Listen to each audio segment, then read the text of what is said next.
that's red. She's got the spices, smile so bright. Cooking with Judith right by my side. By my side. Chop, chop, sizzle, frying pan heat. From pancakes to a fancy feast. Cooking with Judith, fun to say the least. The least. Hello and welcome to my kitchen. I'm Judith, and our cold snap is finally over, but now we are being drenched. It is raining so hard, so I want to get a little sunshine into my day. And I decided I want to do something that a friend of mine had when he ran a little teeny Mexican restaurant. And yes, it was just a little hole-in-the-wall place. It was something he called a wet taco. And I, believe me, tried to look this up. And went down all sorts of wormholes on Google and YouTube, and I found one that was labeled wet taco, but it was definitely not the right thing, or not the same thing.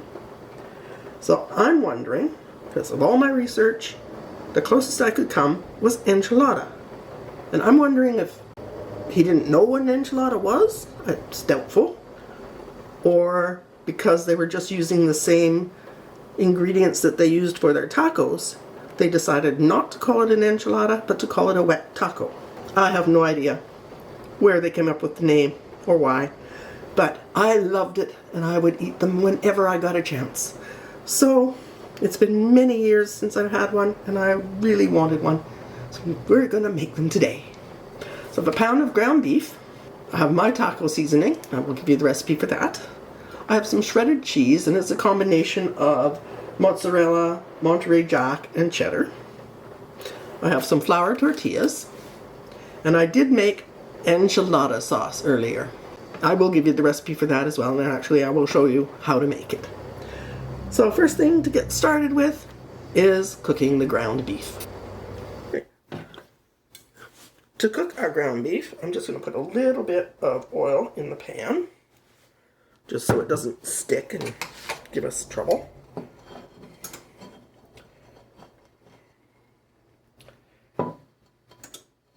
And I have the pan on fairly low heat. Now, 1 pound of ground beef, and break it up.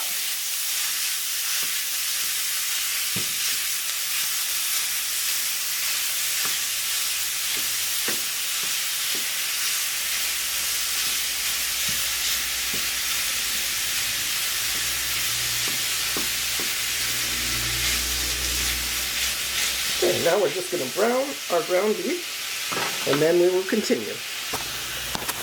So you want to continue stirring, and on occasion, not constantly, and tossing your meat just to make sure that everything gets browned. You don't want to see anything that's raw looking, and you want to keep breaking it up. We don't want big chunks.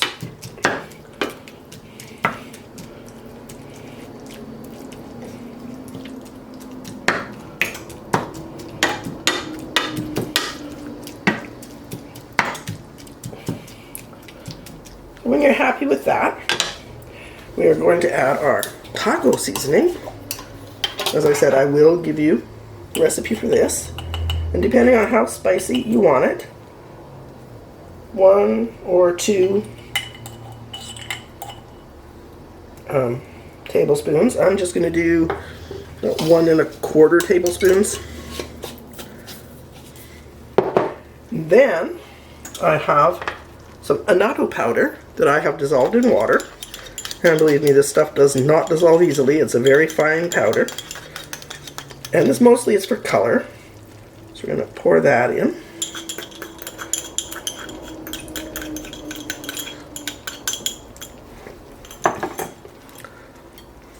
And we're going to add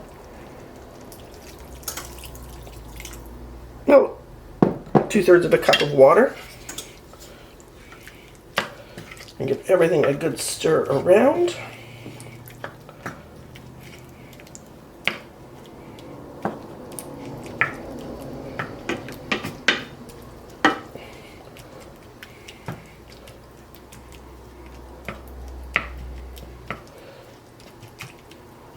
So if you don't have annatto powder, don't worry about it.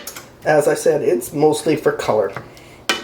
It adds a lovely red color to your taco meat. Okay. So now we're going to cover and let simmer for about half an hour. And for the enchilada sauce, we are going to start with a 1/4 cup of vegetable oil. I know I usually use avocado oil, but for this we're going to use vegetable oil. We're going to add Mexican chili powder. And just making sure I break up all the clumps. You just want your oil to be nice and warm. I'm using 1.5 tablespoons of the chili powder. Stir it in. You can use more or less depending on your taste and how spicy you like things. I'm not particularly good with spicy, so I chose to go a little less than normal. You would actually, for the standard recipe, use 2 tablespoons. Then we're going to mix in 2 tablespoons of flour. And I'm just going to use a whisk for this, just to make sure we don't get all lumpy.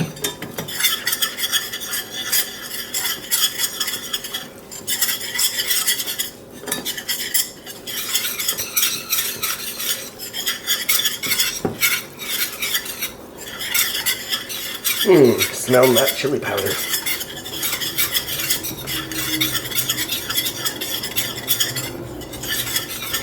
Okay, we just want to make sure it's nice and smooth, because we don't want big lumps of flour or chili powder.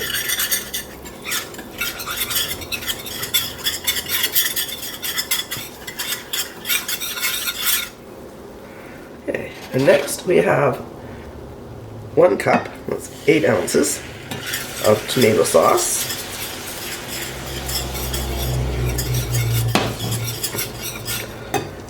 And the same of water. We're just going to add these gradually.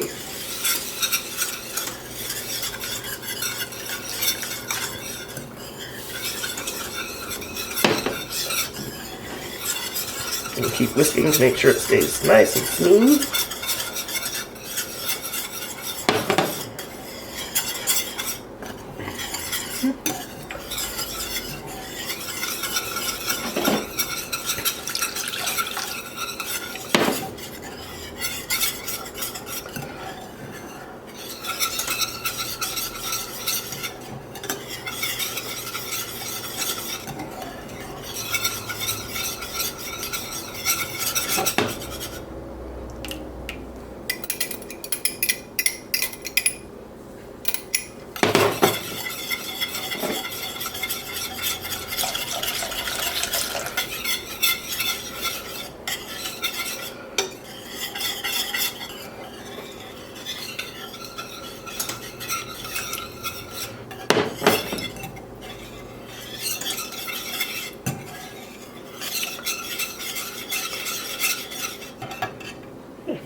So now we're going to add a little bit more spices. So 1/2 teaspoon of onion powder.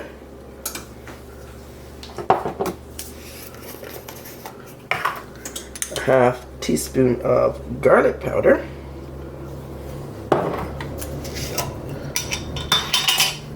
And 1/4 teaspoon of cumin.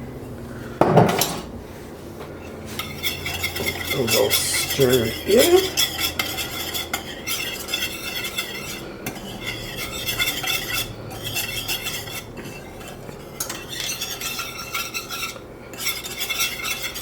Make sure nothing clumps up. Then we are going to add 2 tablespoons of brown sugar.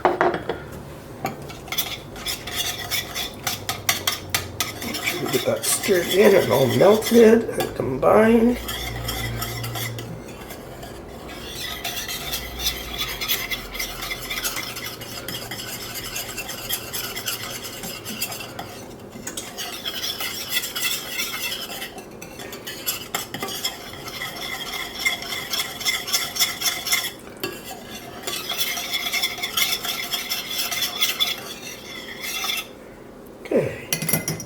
Now I do have this on a very low heat.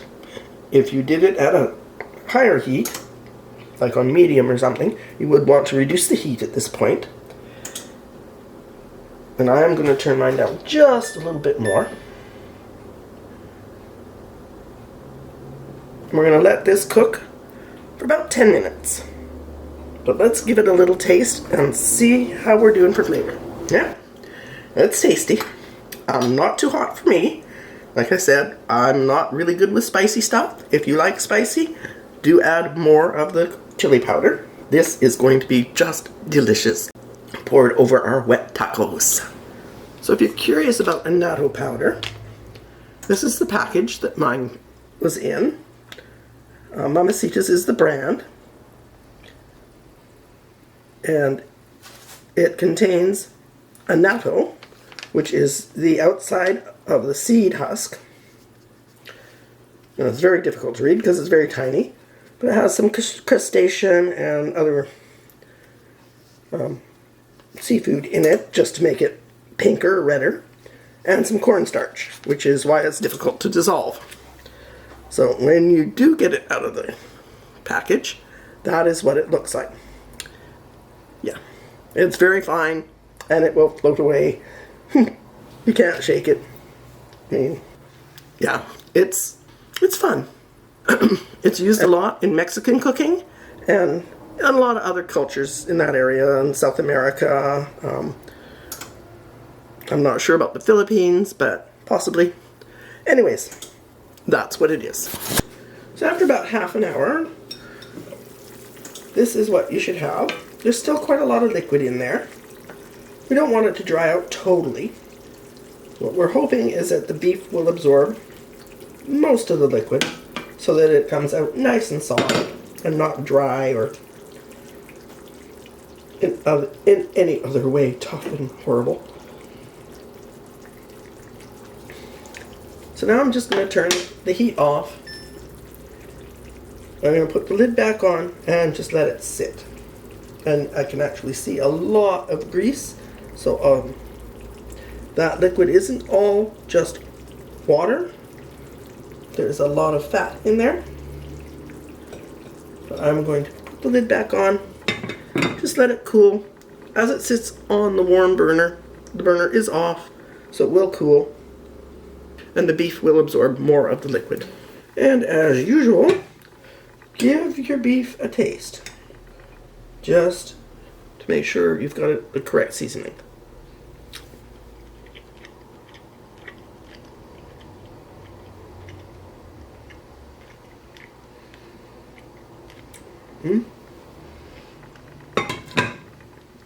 Oh yeah.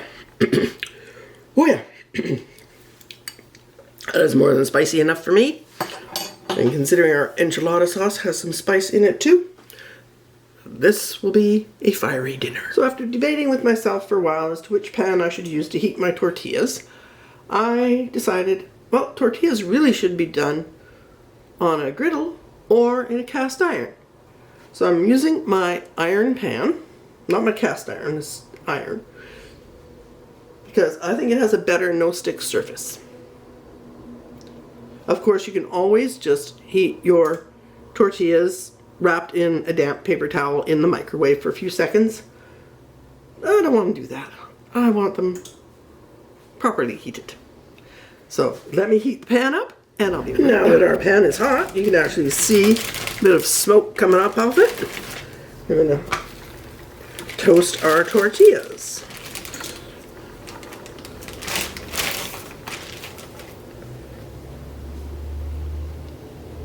And they only really take a few seconds on each side. As soon as you see them start to bubble,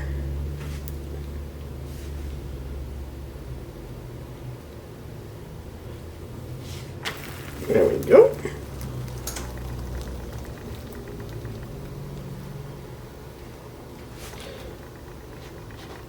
So we're not trying to make them crispy, we just want them warm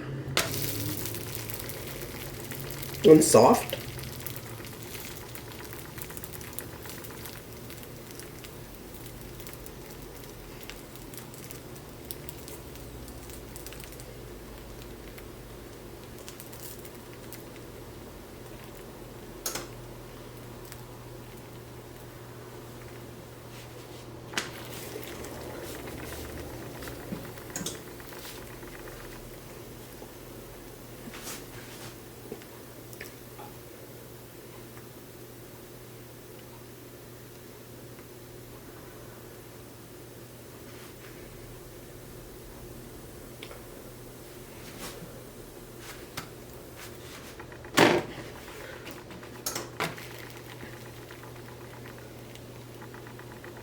Now, depending on how many people you're feeding, 2 is usually a good serving.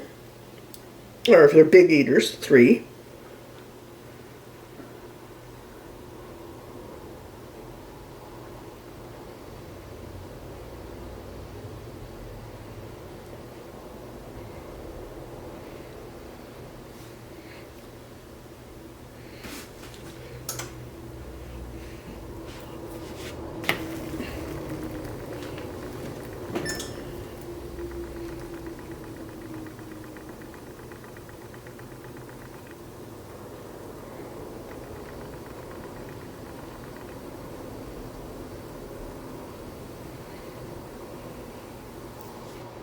Okay, tortillas are done. Now for assembly, depending on how you want to serve this, you can do it family style in a big casserole, or you could do it individual in a smaller one. I'm choosing the smaller one because, as I said, when I had it, it came from a very little hole-in-the-wall restaurant, and pretty much everything was served in takeout containers, which were about this size. So that's how I want to do it. So let's start with filling our tortillas. Take a tortilla and kind of fold it the way you would for a taco. And scoop in some of the beef mixture. Fold it over. I'm going to move it aside. And I'm going to put 2 in here.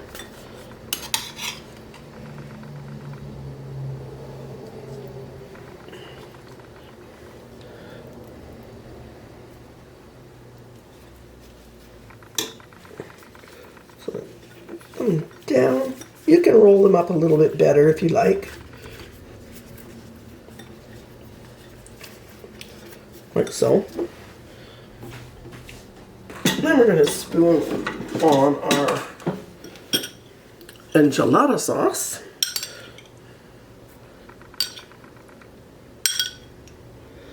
And quite a bit of it, actually.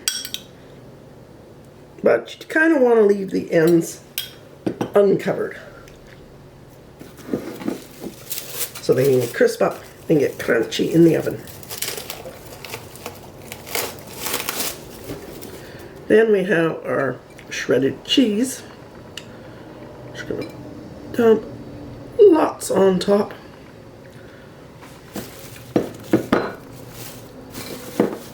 Now we need to put that in the oven under the broiler. Now in a restaurant it would have been done under a salamander, which, if you don't know, is basically a broiler. It's usually gas powered and it's at eye level. But your oven broiler will work just fine. I'm not going to set it up really high in the oven because I want to make sure everything is warm through while the cheese melts and gets lovely toasty. 5 minutes under the broiler with the rack set at the mid level of the oven. And we have a beautiful, beautiful melty cheese. Now, I don't remember this ever being served with sides like sour cream or guacamole, but to cut the heat, yeah, I want some sour cream and guacamole. So let's see how we did.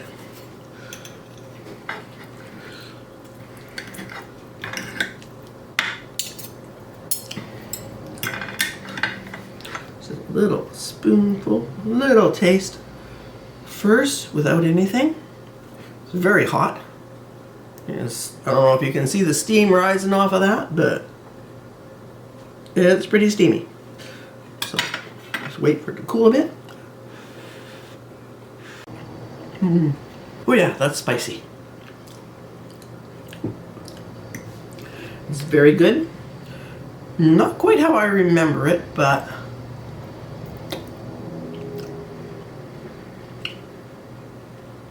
it is yummy. So I'm going to put some sour cream in there.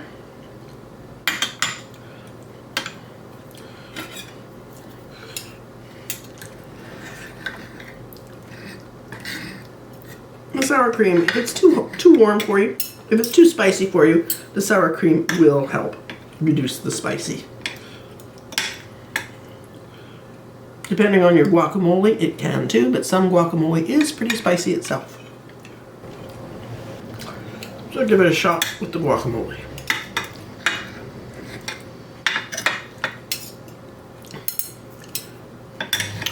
Oh, that is so good. It's a little spicier than I remember it, but I probably asked them for mild. And I did kind of a medium spice because, yeah, I can do a little spicier now than I could then. Thank you so much for watching. I don't care what you call this. You can call it a wet taco. You can call it an enchilada. You can call it Mexican casserole. Whatever you wish. It is tasty and yummy, and I hope you give it a try. Thank you so much for watching, and I'll see you again soon with a new video.